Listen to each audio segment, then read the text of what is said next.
Amateur is a new spy thriller that came out this past weekend. Finally got the chance to see it. It stars Rami Malek, Rachel Brosnahan, and Lawrence Fishburne. After his life is turned upside down when his wife is killed in a London terrorist attack, a brilliant but introverted CIA decoder takes matters into his own hands when his supervisors refuse to take action. The Amateur felt like a throwback to old school 90s and early 2000s thrillers. I think the biggest comparison here that is going to be made is that it feels a lot like a Jason Bourne movie. I could see a lot of comparisons to Bourne. I also felt like it felt a lot like the old Jack Ryan movies like Patriot Games, Clear and Present Danger, GoldenEye, the first Mission Impossible movie, movies that relied more on tension rather than action. I like when protagonists aren't just going in guns blazing. I like when protagonists have to rely on their wits and have methodical approaches to how they're actually going to accomplish their goal of trying to achieve their objective. And Rami Malek's character in this movie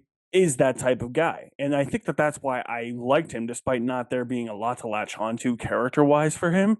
And Rami Malek, for me, I don't necessarily consider him perfect for this type of role. I always think that he oozes villainy. He just looks like a villain. When he was in No Time to Die, I think I said this in my review for that movie, he just oozed Bond villain. The way he looks, you would think he would be a megalomaniac villain trying to take over the world. That's not the case here. He's actually going out there as the CIA analyst who gets some training and tries to take down these people that murdered his wife, who was played by our future Lois Lane, Rachel Brosnahan, who's in this movie for about like 2.5 minutes. It took a little bit for me to adjust to the fact that Rami Malek was playing the protagonist in a movie like this, but I thought that he actually got better as the movie went on, performance-wise. Regardless of how formulaic The Amateur felt, it was a joy to watch someone trying to write things though his way and rig things his way off screen,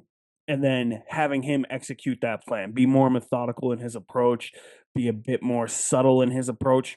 We haven't had that in a spy thriller in a while. And when the action hits, it is pretty explosive, but that comes with some really weird territory here because when the action does hit, it's very jarring because it is trying to pay tribute to the Bourne movies. It does feel like a Bourne clone at times, especially when you look at the editing for this movie, and it's quick cuts every 5 seconds, shaky cam all around.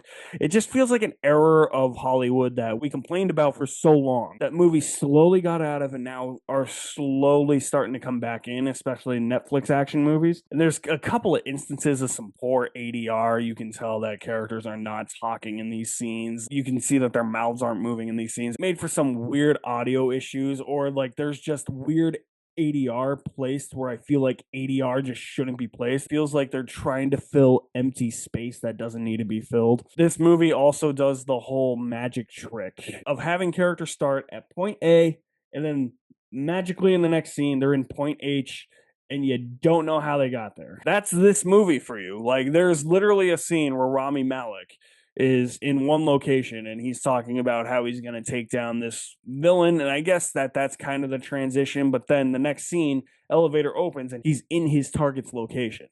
And that was weird for me because I'm like, you just started there. How did you get here? And for an action thriller, the last act of this movie is very weak. It's not very explosive for an action thriller. There's not a lot of thrills in this movie compared to the first 2/3 of this movie, despite shaky cam and editing issues. I could at least be like, okay, I can get behind Rami Malek. But then when the final confrontation happens, I'm like, that's it?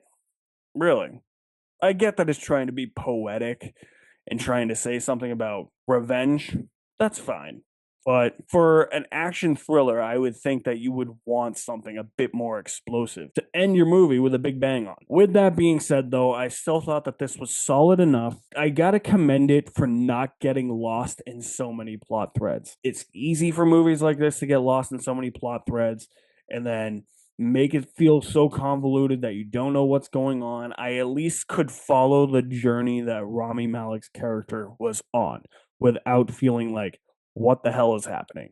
And why are there so many plot threads dangling in my face like keys that I can't follow? I didn't have that with this movie. That's why I think it felt more like the late 90s, some early 2000s thrillers like Bourne or or like GoldenEye or a couple of the Jack Ryan movies, because they knew how to stage tension and mix the action in there without getting over convoluted. I think The Amateur does that to the best of its ability. I think that this is a fun time with half a bucket of popcorn.